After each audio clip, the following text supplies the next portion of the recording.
Coming up, what everybody's saying about the major transfer additions for Georgia and what some people might be missing when it comes to the big news coming out of Florida. It's all on the way next here on SEC Country Live.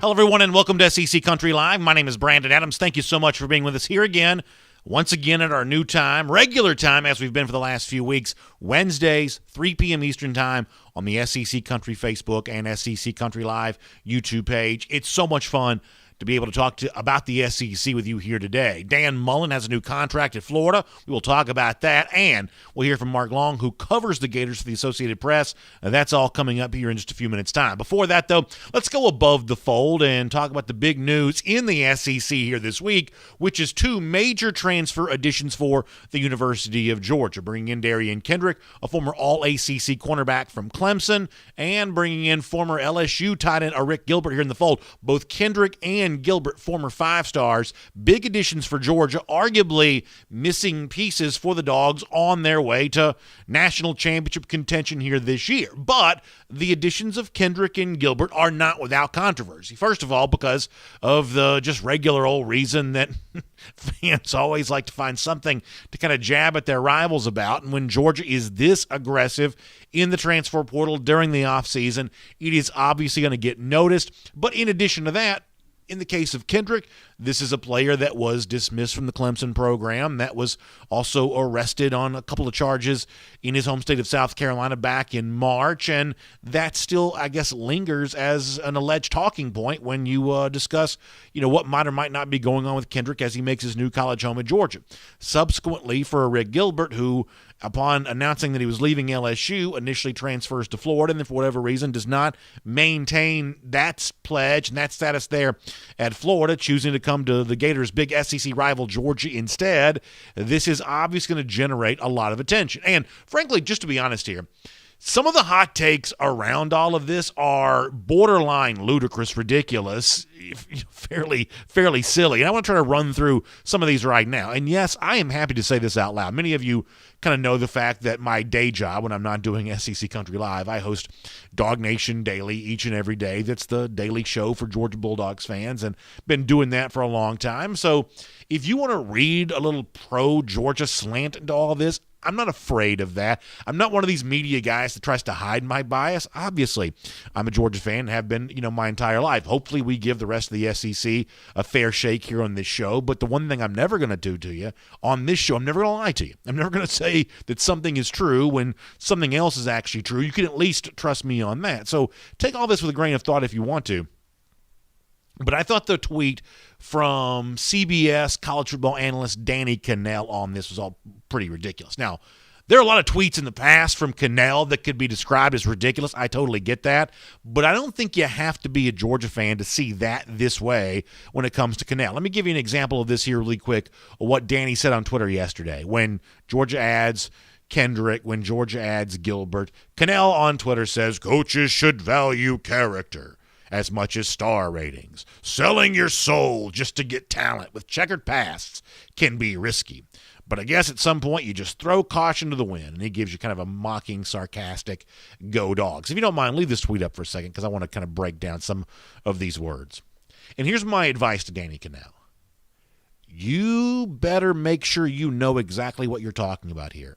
Whether it's the arrest of Kendrick, which right now are based on allegations. We still have a right to due process in this country. And in the case of Gilbert, who has been, suggested might have had some eligibility issues related to some academics, boy, you better have seen that transcript if you're going to run with that. You better know something deep and intertwined about whatever's going on with his academics. If you really want to run with all of that, you better make sure you know what you're talking about if you're going to throw a phrase like checkered past into a conversation like this, suggesting that it's throwing caution in the wind to get involved with either of these two players. You better be very careful about that.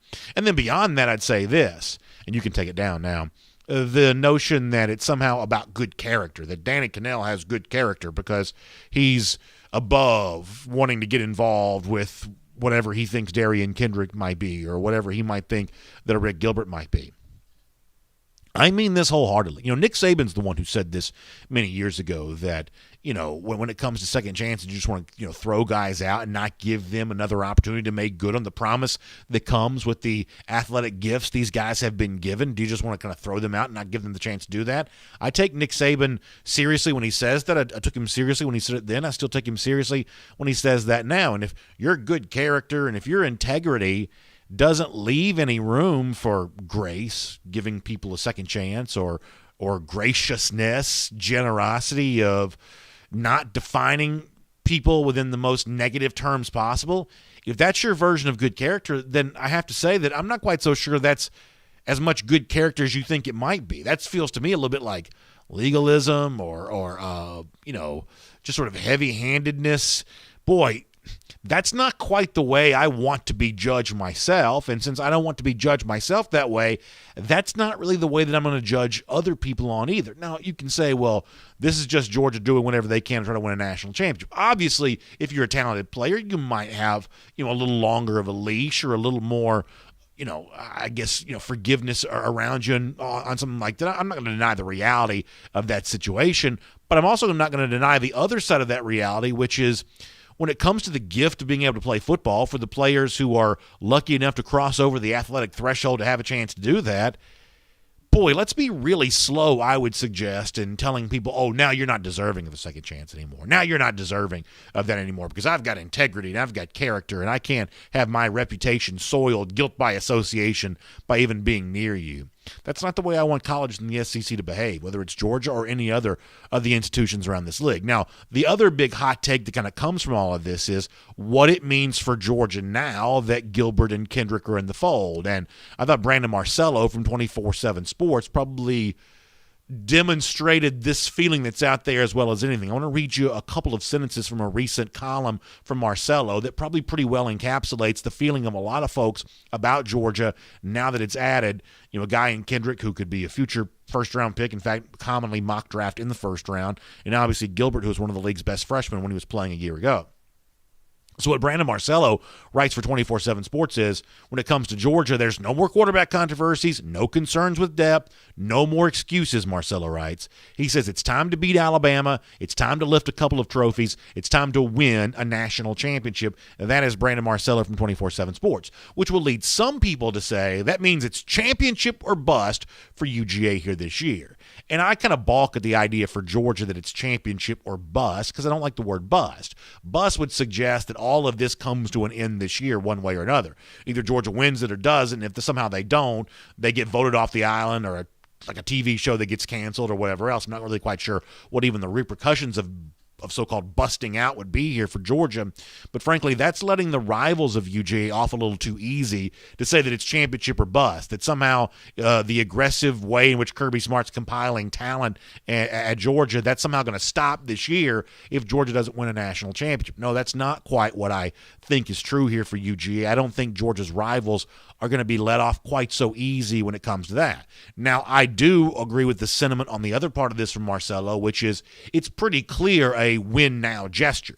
You bring in guys like Gilbert and you bring in guys like Kendrick because you don't want there to be any unanswered questions. You are trying to fill every hole and complete the circle here to give Georgia the best chance to win. This is fully embracing the expectations that are out there. But those who would suggest, well, when you add Gilbert, when you add Kendrick, all of a sudden now you're putting more pressure on yourself to win, I don't think that's true. I think the pressure remains what it is, regardless of what you do to respond to it. But by adding Gilbert and Kendrick, you're simply creating the kind of roster strength, the kind of roster depth that gives you a chance to actually go out and live up to the expectations that exist. So that is Above the Fold here on SEC Country Live. Georgia adding 2 major transfer pieces here today. A lot of reaction to that. No doubt the comment section will be really busy on this too. And so we'll continue to talk about that throughout the program. Our other big story, though, in the SEC here today, before we bring on Mark Long from the Associated Press to talk more about this,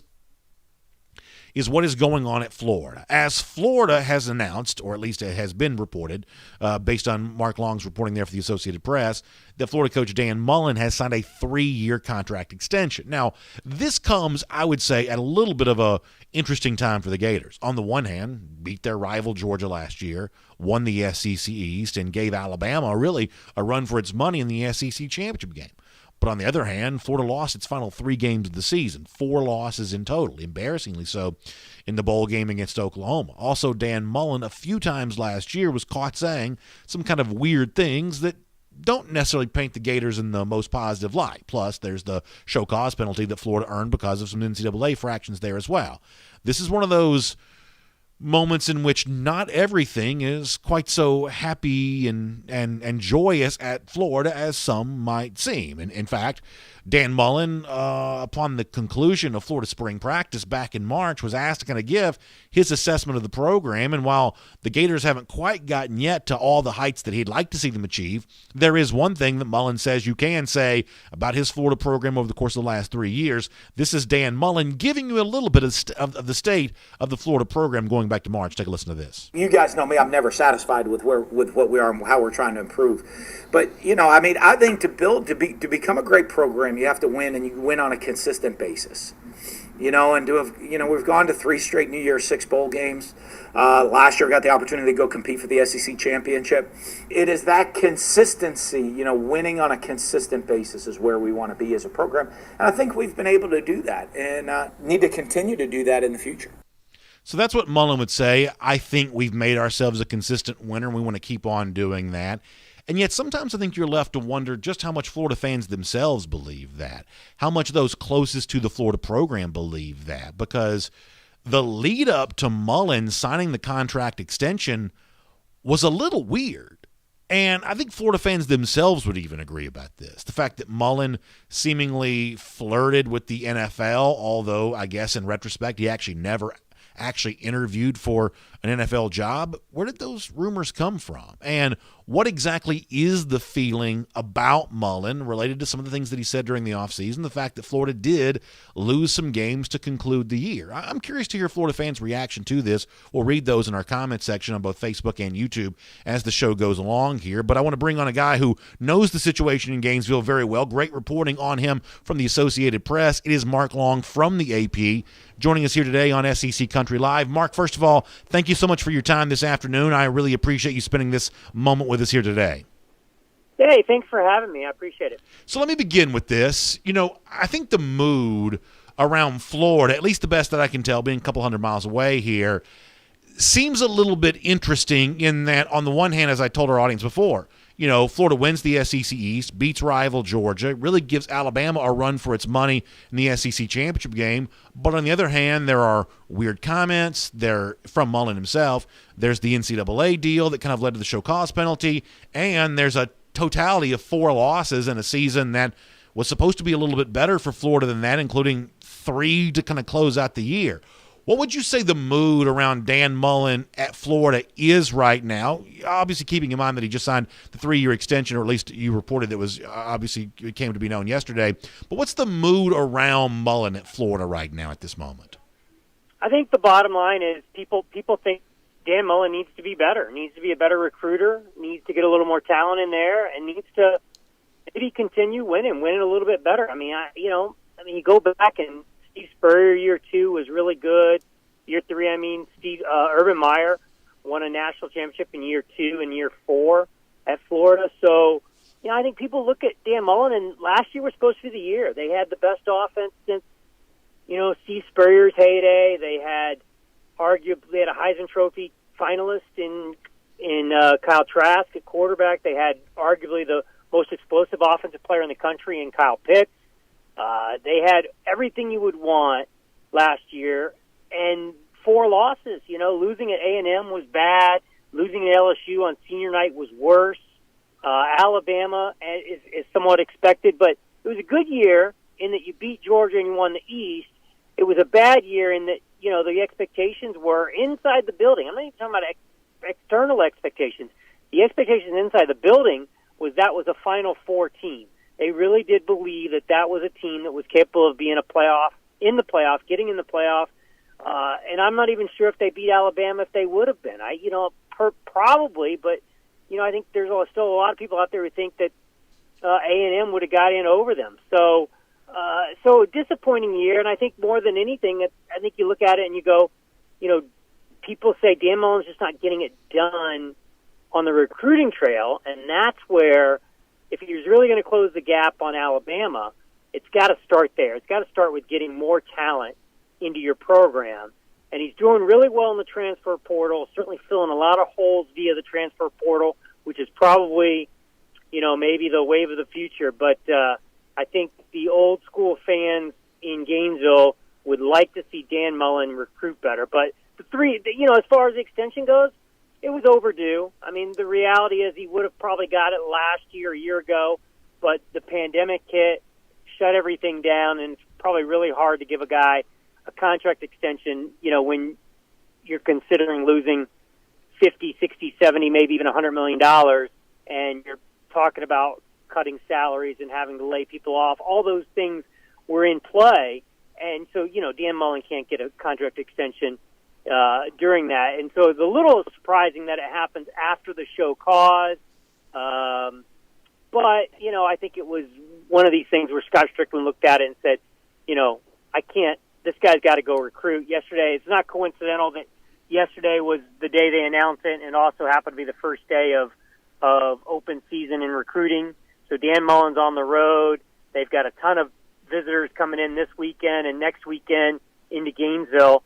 So not coincidental that you announced a 3-year extension and make Dan Mullen the third highest paid coach in the SEC at the same time that the recruiting window opens. There were a lot of high-profile comments from Mullen a year ago, whether it be the thing about packing the swamp or the Darth Vader costume after kind of a big brawl against Missouri, and then maybe worst of all, the way in which kind of downplayed the bowl loss to Oklahoma. Do we know what the administrative reaction was to some of the things that Mullen said a year ago?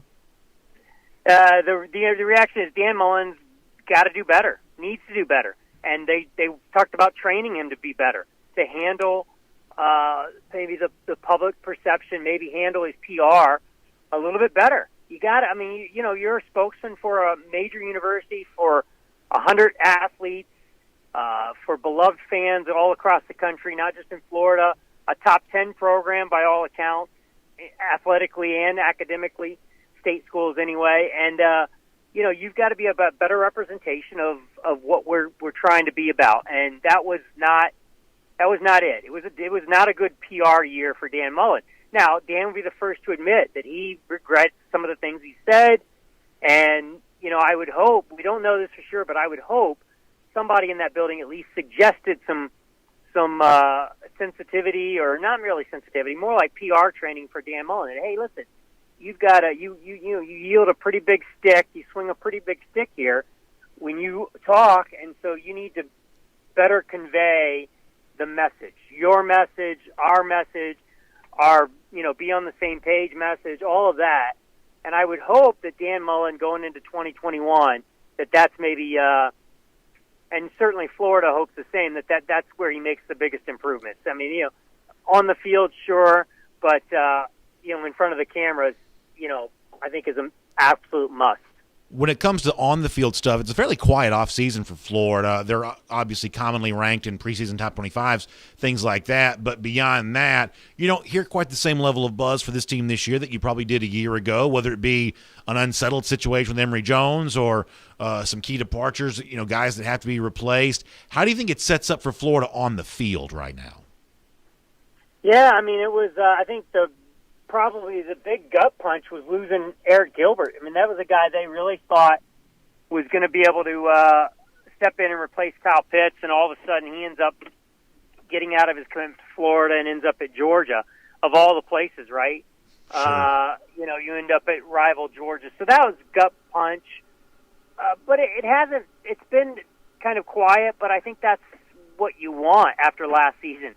I think they want it to be quiet, at least, Dan Mullen. So they've got some transfers in for sure, especially on the defensive side. They got some new coaches, 3 new coaches, so that's kind of working them in. if you believe Dan, he'll tell you that Emory Jones has a chance to be better than Kyle Trask, which is saying a lot because Kyle Trask was pretty phenomenal last year. But he thinks Emory Jones, certainly it changes the offense with his, being more of a dual threat quarterback. But go back to the arm. He swears and swears and swears that Emory Jones makes throws that Kyle Trask can only dream about. And if that's the case, and they can somehow get more out of Emory Jones, because all of a sudden Dan Mullen has a true dual-threat quarterback for the first time since he's been back in Florida. He didn't have it with Felipe Franks. He certainly didn't have it with Kyle Trask. Now all of a sudden, if you believe him on Emory Jones, and if Emory Jones turns out to be what people think he's going to be, then then quarterback won't be an issue. Now, and it'll be, can they replace the playmakers they lost? Can they, can the defense get back to what it was 2 years ago or even 3 years ago? It certainly took a huge step back last year, but 2 new coaches on that side of the ball, a couple key returning guys in key spots, and just better play overall. They think they got a chance to be better, should be better. So that's the take. I mean, nobody looks at it and goes, okay, this is a 10-win Florida team, because there are some guys stepping into key spots, but nobody's expecting this team to lose 4 games again, especially on a schedule that's not an all-SEC schedule. Let me finish with this. You mentioned the Gilbert situation, kind of, I guess, decommitting from Florida, landing at Georgia. What has been the reaction around Gainesville to the fact that a big player that may look like a replacement for Kyle Pitts now looks like he's going to be playing for Florida's biggest SEC rival? What's the reaction been in Gainesville to that? Yeah, it was pretty stunning. It's one thing if the guy's going to transfer or decommit because he can't get in, and that was at least the talk was that, or the thought process was he wasn't going to be able to get into school. And we understand, everybody understands that Florida, is a pretty high academic standard, and they've turned some guys away who end up playing other places in the SEC or around the country. But you don't expect. I mean, it's not like Georgia is Ole Miss. I mean, in terms of academics. So when you lose a guy and then he ends up at your arch rival, a school that's equally, it's on equal footing academically, then you start scratching your head, going, "What went wrong? Where what was this?" So if the guy ended up at a JUCO, or he ended up at University of Miami, or he ends up at Florida State, or even Ole Miss, you probably go, "Okay, we get that." But to end up at Georgia, I mean, that's it's the 2 of the best academic institutions in the SEC, Florida and Georgia, and most people believe that they're on par with each other. So I think Florida fans are scratching their head, going, where did somebody screw this up? Yeah, certainly a fascinating storyline. Mark, we appreciate you being here on SEC Country Live here today, and we appreciate the coverage you're providing of the Gators, the Jaguars, everything else going on there in the state of Florida. A lot of Florida fans watching right now. If they want to get more of your coverage, how can they find you online? Yeah, just follow me on Twitter. That's probably the best. @AP Mark Long. Mark, thanks for your time. Hopefully we'll get a chance to speak to you soon. No problem. Thanks for having me. Appreciate it. Good stuff there. Mark Long with the Associated Press. Very strong words with the situation in Florida. Really not sugarcoating the situation with Dan Mullen. Needs to win, needs to perform better. And this is why I think it's really important to have these local voices on, guys who know the situation in Gainesville and, even deeper than, like someone like me, a host of SEC Country Live. Obviously, I know the SEC better than most of the national, type writers and national type pundits who are talking about it on TV, because they're not paying as close attention. They're just kind of spouting off whatever comes to their mind. But even more in-depth knowledge you get when you actually go to the source right there in Gainesville, the guy who broke the story about the Mullen contract extension, kind of laying it out. And I think it's really interesting. We got a lot of Florida fans watching right now, and I want more of your reaction to this. SEC Country Live on YouTube or SEC Country on Facebook. I want more of your reaction to this. This notion that while Mullen at times is kind of hailed by the national media as, boy, nobody better, as good as he gets, a little bit more skepticism about that within the kind of the realm of Florida Gator Nation there. A little bit more skepticism about that. A little bit more of an open push to be better about how you speak about the program in the media, win more games in the field, do better in recruiting, and kind of not really sugarcoating the situation with Rick Gilbert, not painting that as, a face-saving gesture really at all, describing that it's a little bit of an L for the Gators in regards to that. Very strong words there from Mark Long from the Associated Press a moment ago. We'll get back to the rest of the SEC news here in a moment. We'll do our all-points bulletin and check in on a lot of the other stuff around the SEC, including, by the way, some good news for Florida here potentially. We'll do that here coming up in just a moment. Before that, though, I do want to get some comments. Let me go YouTube first. I'll go Facebook after that, and then we'll get back into the regular news after that. Brent Hickman says, I'll never say Dan Mullen is a pushover. He did beat UGA last year, although we didn't have a quarterback by then. Still, I'm talking about national championships and his recruiting. Florida will get tired of him, I bet. And, Brent, I do think that's a very interesting part of this. This is not so much the way that Georgia fans feel about Dan Mullen or Tennessee fans feel about Dan Mullen or even LSU fans feel about Dan Mullen. This is actually about how Florida fans feel about Dan Mullen. And do they have the confidence that Mullen this year, given the fact that there is no more Kyle Trask and there is no more Kyle Pitts, do Florida fans themselves have the confidence to say that, yes, Dan Mullen's going to find something in Emory Jones, he's going to find something in, we're going to talk more about DeMarcus Bowman here in a moment. Is he going to find something in these guys to replicate offensively what Florida had a year ago? And I think that's obviously what a lot of the SEC's going to be watching really closely to see. DJ Jammin Star says, I'm a Tide fan, but I like to see other SEC teams have good coaches. It makes for great games. And DJ, I kind of understand where you're coming from a little bit on that. Obviously, we all have SEC teams that we don't like, that we enjoy rooting against. But there's something about when the league has a lot going for it. It just makes the league seem bigger. And I think that's more fun, more interesting. I do like the energy that's created when other SEC teams, even the ones that I don't like, generate a little buzz. It just makes the whole league seem more fun. Mark Morris weighs in to say that 4 losses in 2021 for Florida could very well happen again. He says, I don't see him in the national championship picture. A few more comments kind of rolling through here. We're going to get some Facebook here in a moment there as well. In fact, let me check in over in Facebook here for a moment to kind of find out what folks are saying there. Good to see William Gleaton checking in. Kevin Cook on the idea that losing Gilbert, he says, was more. He says it wasn't so much a gut punch for Florida. It was actually a little farther south of the equator than that, which I think is pretty funny. Jerry Popham weighing in here in the comment section there too. Deontay Julian checking in to say that Dan Mullen needs to step up the recruiting process. And yeah, I think that's where a lot of Florida fans are right now, that they do want to see the Gators just hit the recruiting trail a bit better. And Florida has been really good in the transfer market, and obviously they've used that to their advantage. But the problem with building your roster around the transfer portal is you're required to go back and do that each and every year. It is a short-term fix for a consistent problem that doesn't go away. But when you bring in a guy from high school, the hope is you might have him for 3 or maybe 4 years. You just have a better opportunity to do some work that has a tendency to last a little longer. You can't keep short-term fixing your way through every single situation. You've got to do some high school recruiting at some point in time. Kevin Cook says it's hard to take a clown like Mullen seriously, and a lot of Georgia fans probably agree with that. Rodney Williamson giving you a war damn. We're actually going to talk about Auburn a little bit later on, some possible good recruiting news coming up here in just a little bit. Brandon Ray says Mullen's not only getting manhandled on the field, but a bunch of games in recruiting. He says also a bunch in recruiting there as well, and a lot of Florida fans, I think, would say that. Teresa Pope says she did not think it's a national championship or bust year for Georgia.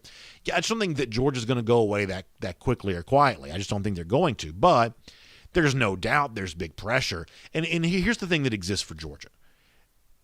You have a little bit of a trend that you want to reverse. In 2017, Georgia wins the SEC, makes the playoff, plays the national championship. The following year, loses the SEC championship close, misses out on the playoff. The next year, in 2019, goes to the SEC championship. This time loses in not close fashion. LSU really kind of handled Georgia pretty easily. And then last year in 2020, didn't make the SEC championship at all. So unfortunately, you've got kind of a 3 years example of Georgia performing end-of-season goals at a lower level than they had the previous year. And that's got to be reversed. So at the very least, moving back in the other direction again in terms of some tangible end-of-season accomplishments, that's obviously going to matter, and that's going to be important for Georgia here this year. But if Georgia does fall short of the national championship, it's not like the Kirby Smart era is going away. I mean, Georgia's stacking what it thinks is the kind of depth that gives it a chance to compete and win for many years to come. But there is clearly a lot of pressure on Smart. But the one thing I'll repeat myself on is the pressure is going to be the same whether you bring in Kendrick and Gilbert or not. That by bringing in these elite transfers, it simply makes it easier to live up to that pressure. It simply makes it easier to match those expectations. It doesn't add to the expectations. They already are what they are. Moose Tame says, I like Dan Mullen before he went to Florida. And obviously, listen, Florida's been an SEC villain for a long time. And sometimes it seems like Dan Mullen tries to tap into some of that, kind of conjuring up the best moments of Steve Spurrier or the kind of vibe that Urban Meyer gave off. It seems like Mullen wants to kind of conjure up some of that, but maybe from a personality standpoint, he's had a hard time replicating that image. One or two more comments, then we're going to get ready to go back to the rest of the show. Let me get back on YouTube here for a moment. And then after that, we'll do our all points bulletin here. A lot of folks kind of weighing in over here, having a good time doing all of that. It's great to see the comments rolling through. G. Grace Bama Boy is in here today. He's stirring it up as per usual. There's going to be Jay Shipes also in here doing some big talk there too. So fun to see the comments rolling on. We'll take more of those coming up. For now, though, here on SEC Country Live, I want to move ahead and do our all points bulletin and check in on some other news around the SEC. Let me be fair and balanced here for a moment, because believe it or not, I actually can do that. Some of you might think that I'm not so good at that, but I at least want to give you a little bit of fair and balanced stuff here. That if we just heard Mark Long talk about the disappointing news for Florida this week, that it loses out on a Rick Gilbert. We already knew that Florida lost out on Gilbert, but now knowing that Gilbert's going to be playing for the Gators' biggest rival in Georgia, let me at least give you some positive transfer news. That Florida had 3 names show up in a recent piece at CBSSports.com, but the impact transfers in college football this year. So once again, Florida, at least according to CBS, using the transfer portal to its advantage. Couple defensive linemen here. Antonio Shelton from most recently Penn State. Daquan Newkirk most recently from Auburn. Those are 2 guys that come in, have a chance to play right away and be good for a Todd Grantham defense that's been much maligned since the way that it played at the end of last season. And obviously the bowl game, the humiliating loss to Oklahoma. Shelton and Newkirk, I do think, are big, big additions for Florida, and I do think you got to give the Gators a little bit of credit for being able to bring them in, and I think that CBS is right to highlight them as names we're going to be watching closely. But the other name on here that I think is fascinating, and this I think really gets to, and when we have SEC Media Days coming up in July, we're going to be there, and I hope that Dan Mullen is kind of pressed on this a little bit because I am curious of his philosophy here. DeMarcus Bowman, the transfer running back from Clemson, another big-time back there for the Gators this year, a big recruit for Clemson. But when you look at Mullen for Florida the last couple of years, this has not been a coach that's been as committed to the run in Gainesville as Mullen was back when he was head coach at Mississippi State. Mullen was kind of known for having that kind of downhill running back, that back to complement what he was doing at the quarterback position. Obviously, Dan's been famous for that for a while, but not really a big running team a year ago. In fact, not really even calling a lot of running plays at times. They were content to be pass only, and they were in big games in 2019 kind of content to do the same thing there as well. And maybe that's about a dissatisfaction with Antonio Pierce and Lorenzo Lingard. Maybe some of that's related to that, or maybe Mullen, from a philosophical standpoint, has kind of changed. I mean, I think it's really, really dangerous to approach an SEC schedule and assume you're going to be one-dimensional, because for the big pass-happy teams we've seen win this league the last couple of years, Alabama last year, Najee Harris still had 1,400 yards rushing. Same thing for LSU in 2019. Clyde Edwards-Helaire, even active catching the football out of the backfield for the Tigers back in 2019. This was still a guy who had more than 1,400 yards on the ground there as well. The best teams in the SEC throw it now, but they also run it as well. And so if you're expecting a big year from DeMarcus Bowman at Florida, Some of that is not dependent on how good Bowman is as a player. Some of that's dependent on how willing Dan Mullen's going to be to involve a running back in his offense, considering the fact that he's been content to be pretty pass happy in that regard the last couple of years. So interesting to watch for that. Let me shift gears here, though, on SEC Country Live and talk about the Tennessee Vols for a moment. Let's move and discuss them and Knoxville here as a part of our APB for a moment. And that same article I just mentioned from CBS Sports a moment ago suggested that you got 3 Florida guys who are going to be big-time transfers for the Gators this year. There were also 3 former Vols that showed up on this list there as well, which I found to be kind of interesting. You've got Ty Chandler, the running back, now at North Carolina. You've got Eric Gray, the running back, now at Oklahoma. And you've got Wanye Morris, the offensive lineman from Tennessee, also now at Oklahoma there as well. I was kind of left to wonder about that. We got a lot of Tennessee fans watching. I'm hoping they'll weigh in on this. I want to take some comments from Vols fans on this topic here today. But when you think about how big of a piece Chandler could be for the Tar Heels, how big of pieces Gray and Harris could be for Oklahoma, what's it going to be? To say nothing of Henry To'oTo'o at Alabama. I mean, you kind of go down the list of former Tennessee players who are now in big spots other places. What is that going to be like for Tennessee fans? And if this is a kind of long, frustrating season for year one for Josh Heupel in Knoxville, does the presence of these former Tennessee players doing big things other places, does that make it harder to stomach that? Does it make it harder to stand for all of that? Just knowing that as Heupel steps in for year one, he steps into a pretty difficult situation. I've said before that one of the hard and fast rules that I believe in when it comes to the SEC, college football in general, and maybe even sports in general, one of the big rules that I believe in is that patience is a finite resource. In other words, you've only got so much patience to give to any one thing. And when you give that patience away, you don't have it left to give to something else. It doesn't automatically regenerate. Same thing with like willpower and, energy, things like that. Once you say no to a cookie 17 times, the 18th time you see that cookie, all of a sudden it's a lot harder to say no to that. I think patience is the same thing. Tennessee fans were asked, kind of post Philip Fulmer, hey, be patient with Lane Kiffin. He's a first-year coach. And Kiffin made some noise, rattled some pots and pans, but then he jetted after just 1 year. And in his replacement, you bring in Derek Dooley. And Tennessee fans were asked, hey, you gotta be patient with Derek Dooley here. He inherits a mess from Lane Kiffin. And Tennessee fans were willing to do that.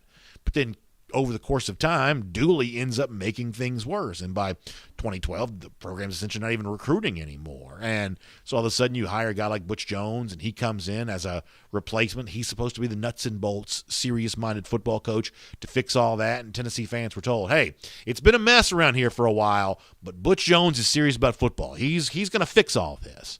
And then it's Champions of Life and Brick by Brick and mental reps and all the other corny things that Butch Jones said with regularity. And all of a sudden, the patience that Tennessee fans had given to Butch Jones, all of a sudden that was squandered. It was essentially wasted. And so you have the debacle of almost hiring Greg Schiano, and then you bring in Jeremy Pruitt, and all of a sudden now it's Tennessee fans, hey, I know you've been patient with Butch Jones, and that didn't work. You've been patient with Derek Dooley, and that didn't work. You were patient with Lane Kiffin, and he darted out of town. You've been patient a lot here now, but just be patient a little bit with Jeremy Pruitt. This is a guy that's a huge recruiter. He's going to do big things for your program. Just give him a chance, and he'll win for you. Well, look what happened. Pruitt arguably embarrassed the program even more than the previous coaches had.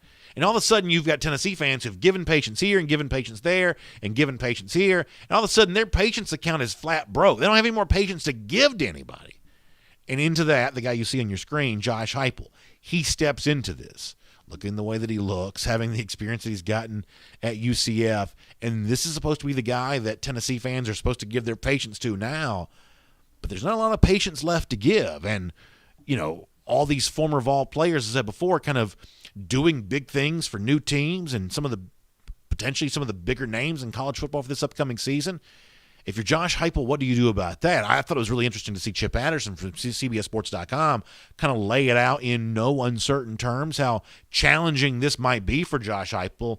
Patterson recently at the pages of CBSSports.com said of all the new coaches in college football, not just the new guys in the SEC, but new coaches in general, he may be the first-year coach, as he describes it, on the shortest list here this year. In fact, let me read to you what Chip Patterson says from CBSSports.com about this, comparing him for a moment to Shane Beamer and Clark Lee at Vanderbilt. What Patterson says is, unlike fellow new arrivals in the SEC, Beamer and Lee, this is not Heupel's first time as a head coach. That's true. He's been head coach at UCF. Patterson says if the early on-field results are more in line with South Carolina and Vanderbilt than, say, Missouri and Kentucky, teams who are a little bit more established in the SEC, Chip Patterson says if that's the case, it's going to get tense in Knoxville. I think that's quite true. We said this on the show last week, that you can kind of lump a lot of these SEC coaches into clusters, whether you want to compare the first-year guys to the first-year guys, or the guys in the SEC East to the East, the SEC West to the West. But it is true that for Eli Drinkwitz going into his second season, Shane Beamer going into his first season. You want to count Clark Lee in this? I guess you can. Obviously, Josh Heupel at Tennessee. All of these guys are competing for like scraps off the table of the Georgias and the Floridas and the Alabamas and the LSUs. They're all competing for scraps off that table, and there's not enough to go around. And for one of these first-year coaches in the SEC, the odds are 2 years from now he's just not employed. I mean, we saw that with Joe Moorhead at Mississippi State, that you can be such a disaster that you get blown out very, very quickly. And if I had to put money on somebody to do that, I believe my money would be on Heupel. And listen, it's not because I'm, going to just completely trash him and drag him through the mud. That's not necessarily my intention. I just don't think he has the gravitas to match the task that awaits the coach at Tennessee, given all of what I just said a moment ago about the impatient Vols fans who've just been through more than they can stand. Josh Heupel, I just don't believe, has the gravitas to be able to handle all of that. So I do think he's in a tough situation right now. And as I said before, I think the presence of the former Vols players starring in such key roles for other high-profile teams this year, I think that makes it even worse. And by the way, that's not Heupel's fault.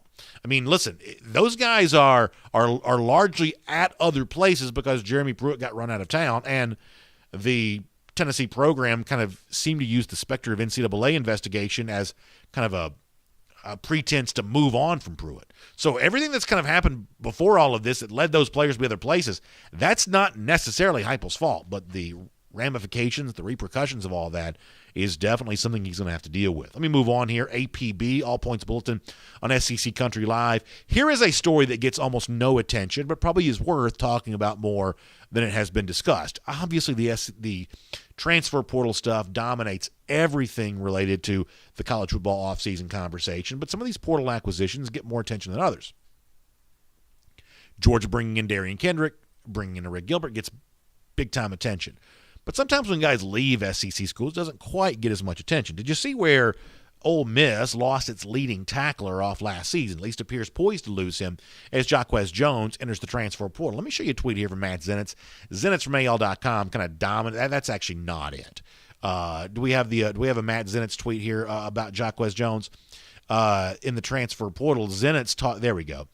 So what Zenitz says on Twitter is that Ole Miss linebacker Jacquez Jones told me that he'll be entering the transfer portal. He led the team with 75 tackles last season after ranking second on the team with 71 in 2019. I mean, I'm sorry, multiple seasons of 70-plus tackles for an Ole Miss team that's doing everything it can to keep pace at all defensively in the SEC. Jacquez Jones sounds like the kind of player you'd like to have at Oxford, Mississippi, and yet Ole Miss seems poised to lose him. Just file this away. Just notice this. Pay attention to it. There is a lot of love shown towards Lane Kiffin. A lot of folks believe that Lane Kiffin is just the next big thing in the SEC. The hot name, the fun guy, entertaining, and I won't deny the level to which that Kiffin does provide the entertainment value. But I say this, there's almost a new reason for me to say this statement each and every week. And I want to keep repeating it as long as it needs to be repeated because I do think this is going to prove itself to be true later on this fall. That Kiffin in his football career, when it comes to being a head coach, has been a lot better at generating headlines off the field than he has been at generating positive headlines on the field. I mentioned Kiffin's time at Tennessee a moment ago. Tennessee fans, you better believe they know this full well. The way in which he kind of poked Urban Meyer when Meyer was kind of the big fish in the SEC East, or the way that he, kind of generated all this recruiting buzz, but he didn't really win a ton of games in Knoxville, was kind of out of town just as quickly as he got there. More headlines off the field than on the field. The same thing, really for any other time in his coaching career. He's just sort of good at generating buzz. When he's the head coach at FAU and he's tweeting about the SEC all the time, obviously he's getting all kinds of likes and retweets, and everybody's kind of just lapping it all up. They can't get enough Lane Kiffin. But what is the substantive proof that Lane Kiffin is a big-time head coach? There are nuts and bolts type things that coaches just have to be able to do. I'd suggest keeping your leading tackler on the roster is one of those things. Now, I'm not going to pretend we got people in Oxford who are watching right now. They obviously know more about whatever's going on here. But the point is, I don't really care. I don't care what the backstory is. Don't fire your offensive line coach during the offseason.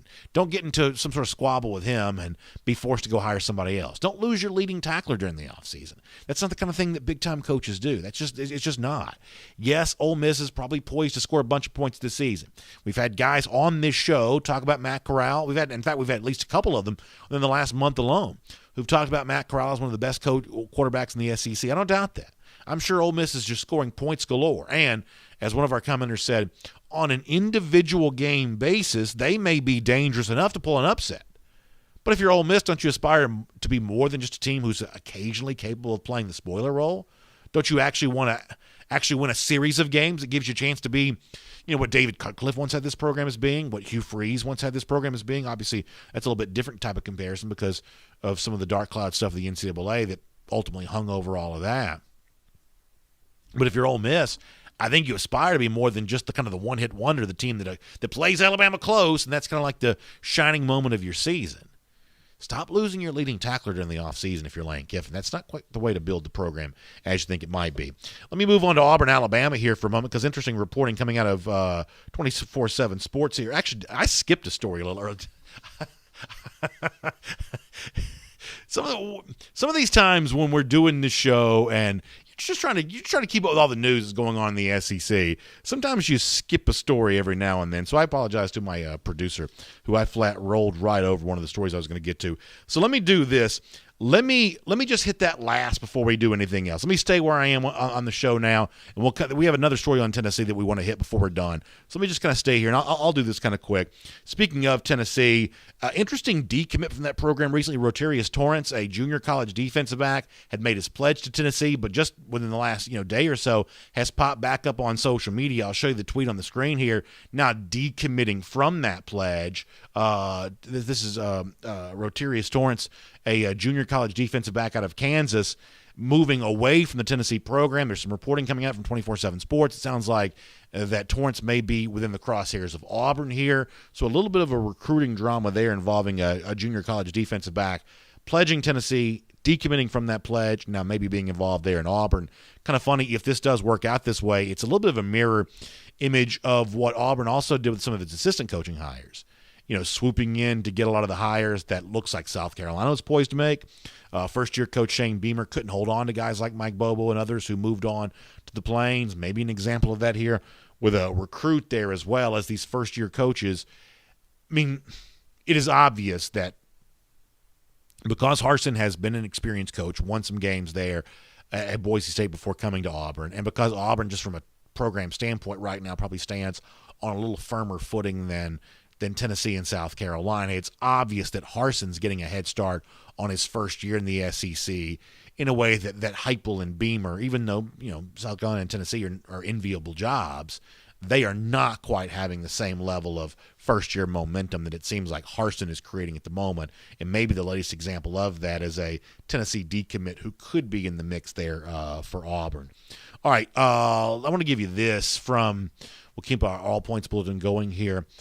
I thought this was interesting from David Payne-Purdom, who covers gambling for ESPN, on the odds to win the SEC championship. And I don't know if this frustrates you the way that it does me. Let me show you these odds here.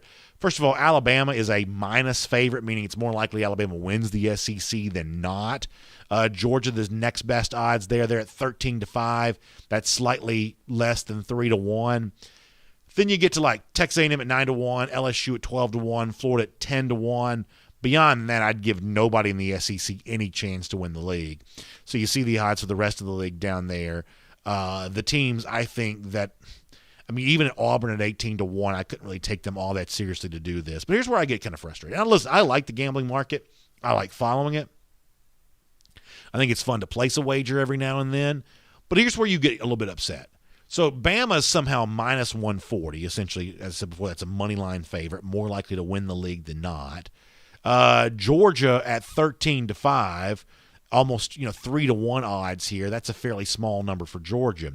So if you're going to give me the really small number for the number 2 favorite and just a minuscule number on Alabama, minus 140 here, then you got to give me better odds on Texas A&M and LSU. You just got to. And it's really A&M here it's the issue. There's no way these numbers work out to be true. If Bama's minus 140, if Georgia's less than 3-1, then Texas A&M's got to be better than 9-1. You got to give me 15, 20-1 on A&M. If you're giving me those other numbers with Alabama and Georgia, that's just a bad line. It's just a tough line. It's hard to do anything with that. LSU at 12-1, I could at least listen to that.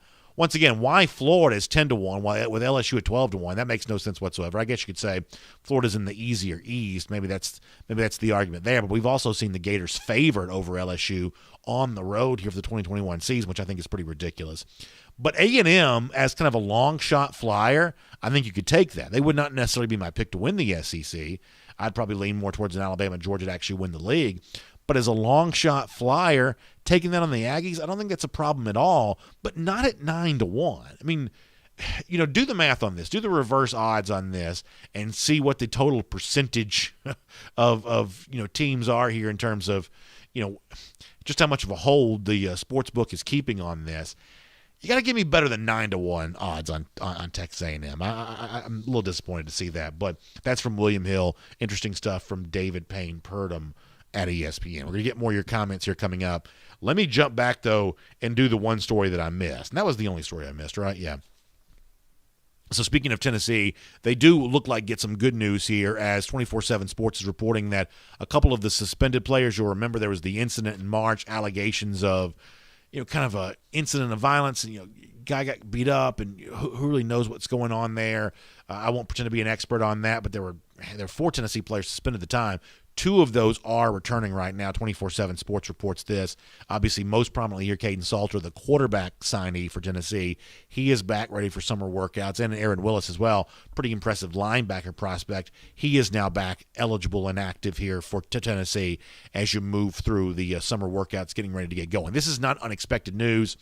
A couple of the guys, I guess, are in a little bit more serious trouble related to this, but in the case of Willis and Salter, it had been largely hinted at by Josh Heupel. They were going to have their chance to earn their way back, and it seems like now they have done that. So interesting reporting coming out of Knoxville on that. Looks like Salter and Willis are back for Tennessee. And in the case of Salter, listen, we have just a gigantic number of quarterbacks in the Tennessee roster right now. And I've said before that if I was Josh Heupel thinking long-term here, I might be a lot more interested in looking at a guy like Harrison Bailey, or if you want to make it be Salter or whatever else, but kind of leaning on one of your younger quarterbacks. They bring in Joe Milton from Michigan to go along with Hendon Hooker, the recent transfer from Virginia Tech. So you've got multiple transfer veterans on the roster, still multiple young guys who are kind of holdovers from the Jeremy Pruitt era. There are a ton of quarterbacks going through that quarterback competition for the Vols here this summer. I guess the latest example of that is Salter now back eligible for the Tennessee Vols, but interesting reporting when it comes to 24/7 Sports on all of that. All right, we'll wrap up with some fun here in a moment with our SEC LOL and have a good time with all of that. Before we get to that, though, let us take a few more of your comments on both Facebook and YouTube, your reaction to everything happening around the SEC here today. Our buddy G. Grace in the comment section. I guess they're doing uniform rankings over here in the YouTube comment section. That's always a fun thing to be able to see. Nice to see guys having a good time with all of that. G. Grace also got called a Bama homer here, so really nothing else new when it comes to that. Jay Shipe's also weighing in on the Texas A&M talk, saying that A&M is the equivalent of the Gators. Some of y'all give Jimbo Fisher a hard time, and I think you give him a little bit of a harder time than he deserves. There's no doubt, though, that Fisher is not a popular coach within our comment section. Not a popular coach within our comment section. Also, folks talking about the Georgia Black jerseys and the dog collar that got added to those last year. Not everybody seems to like those, and I understand that there as well. Blake Robinson checks in to say that he thinks that Florida will be the biggest disappointment this season in regards to the expectations of their fan base. could be true. Last year, boy, there was a lot of talk about. We started last week's show by discussing all of the preseason buzz that existed for Florida a year ago, and boy, that does not seem to be as true right now, at least in terms of media stuff. Now, Blake may be right. Florida fans themselves may still view themselves as a contender, and if that's not the case, then they could very well be disappointed with all of that. So we shall see, but it is an interesting time at Florida. There's a conflict seemingly between the good from the Gators a year ago, winning the East, beating Georgia, playing Alabama close, and the other not-so-good things related to the program, the fact that it still turned out to be a 4-loss season. I think Blake's bringing up a pretty good point there on that. Let's get a few more comments here there as well. Mike Zambiazzi checking in to say, Kirby just showed that he can recruit Mullen in high school kids and transfer portal stuff. And I think Mike's point on that's pretty good. A lot of Georgia fans probably agree on this, that I think it's especially debilitating for Florida, demoralizing that your claim to fame is supposed to be the transfer portal. And all of a sudden, it seems like Kirby Smart and Georgia having more success there as well right now. I don't think that's unfair. I don't. Jeremy Pettis also mentioning Bama running back going in the portal there as well. Crowded running back situation there at Alabama right now. It sounds like they're ready to lean on Brian Robinson, the former prospect out of Tuscaloosa, kind of a hometown guy who stuck around the program. And, you're looking for, Trey Sanders to kind of come back healthy there as well. So sounds like that's the direction that Alabama's going when it comes to its running back situation right now. Adrian Hill would like to see Georgia go after Jacquez Jones. You kind of wonder if Georgia has more room left on its roster now, just given everything that it's added. But no doubt Jones is going to be a very watched commodity here. Cliff Nelson, LSU fan, checking in the Facebook comment section to say that Emory Jones is not leading the Gators anyway, unless he does the greatest Tim Tebow imitation ever. So Cliff, the LSU fan, not too impressed with Emory Jones right now. And, of course, the LSU and Florida folks kind of go back and forth with each other all the time. Greg Steele checking in the comment section here today. A lot of folks kind of weighing in. Vince Blank says Kirby's a really, really good salesman. And look, there's always going to be an element of what happens with recruiting, whether it be guys out of the portal or guys fresh out of high school or whatever else. There's always going to be an element of that's that is a little bit akin to sales, that you do have to make a pitch. You have to come across as authentic. I think one of the things that hurts certain coaches, and in the SEC, this is just kind of the hallmark of the very best recruiters, is they have a way of making this feel very authentic, making themselves feel very genuine, and they form that bond, that connection with those that they're trying to recruit. And the very best recruiters in the SEC are going to feel a little bit like the best salesman you've ever met. Chad Godwin says Kirby may be able to close the sale, but he's not going to get over the finish line, during the year. And listen, look, there's a little bit of kind of what hangs over Kirby's head that's more related to the fact that it's been such a long time for Georgia in winning a national championship. And you can't really blame Kirby Smart for that. He's only been here since 2016. By here, I mean Georgia.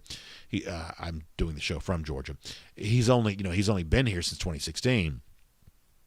So you can't blame him for everything that's happened before that. But as said before, when you see the year over year results, 18, 19, 20, less end of season accomplishment than the previous year, then that's the thing that Smart has to wear. That's the pressure that exists around him. And so he does have to answer for some of that. And I don't think it's unfair to say, okay, it's time for Kirby Smart to show you more. It's time for Kirby Smart to do more than just get back to the SEC championship game, but actually return to the college football playoff. And at the very least, that ought to be a meager goal that Georgia ought to be able to accomplish this year. Now, it's still the challenge of the SEC, and this is a deeper league than a lot of the rest of college football. You totally understand all of that. But, those non-Georgia fans that want to hold Smart's feet to the fire, I don't think they're completely wrong for wanting to do that. G. Grace likes the all-white Alabama uniforms. I guess. I don't know. Those are a little plain for me, G. Those are a little plain. The best uniform in the SEC, and I think somebody brought this up, the Ole Miss powder blue baseball uniforms, I love those uniforms. Those uniforms are fantastic. Fantastic. By the way, Joe McClain weighs in on YouTube. We talked about Jimbo Fisher a moment ago. He says, I think that Jimbo Fisher's a great coach, just don't know if he can beat Alabama. And I think you're right about that, Joe. That's obviously the big unknown related to all of this. Is he going to get over that hump? And He's going to get a chance to host them in College Station. It's going to likely be an 8 p.m. game on CBS based on kind of the early look at the TV schedule. It's going to be one of the biggest games of the year, and new quarterback for the Aggies, a lot of unanswered questions related to playmakers, wide receiver. But for a Texas A&M team that's been in the SEC since 2012, this is probably, with apologies to Johnny Manziel, the best it has set up for them in a long, long time to be a legit contender. So we'll get a chance to find that out. One of the biggest games of the season upcoming for sure.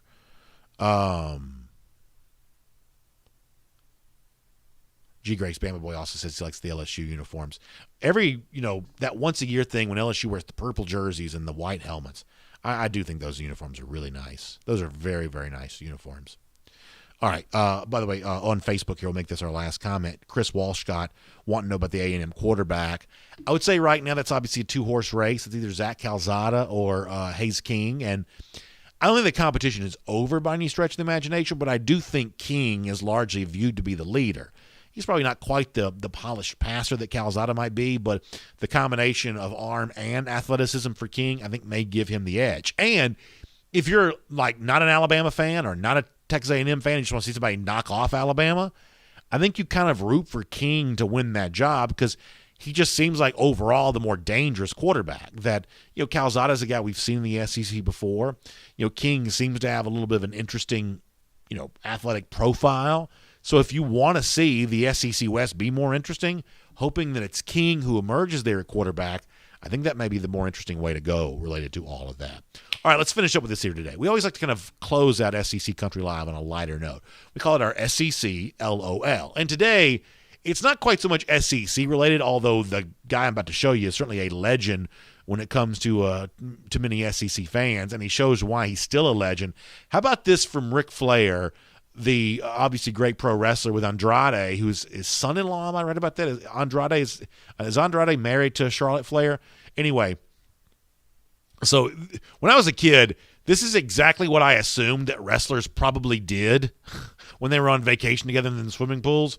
But how about Andrade giving you a suplex of Ric Flair into the swimming pool here? Watch this. Look at the 70-plus-year-old Flair still selling big time for the suplex. Amazing there. I mean, first of all, that's incredibly dangerous. You should not be doing suplexes off the side of a pool. That's a good way to get paralyzed. But nonetheless, pretty good form from Flair. A nice job by Andrade. Flair comes up smiling there. I don't know, man. That's a great thing to see. For somebody who grew up watching NWA wrestling back when the Ric Flair and the Four Horsemen were running things, the fact that Flair still got it after all these years, I have to say that's a pretty cool thing to be able to see, and a great SEC LOL here for today. Hey, thank you for being here on SEC Country Live. Please tell folks we're doing the show each and every Wednesday. It's fun to be able to do. I want those A&M fans weighing in, Tennessee fans, Auburn fans, Florida fans, obviously LSU fans. I want all that to happen here as the debate rages in the offseason about what the upcoming year is going to look like. I love being a part of that conversation with each and every week. So share the show. Tell folks we're doing it. We got it coming up on podcast there as well, by the way. That's going to be a really good thing to do. So it's going to be podcast, YouTube as it is right now, obviously on Facebook there too. SEC Country Live every Wednesday, 3 p.m. Eastern Time. Really appreciate you being with us here, and I look forward to seeing you again next week.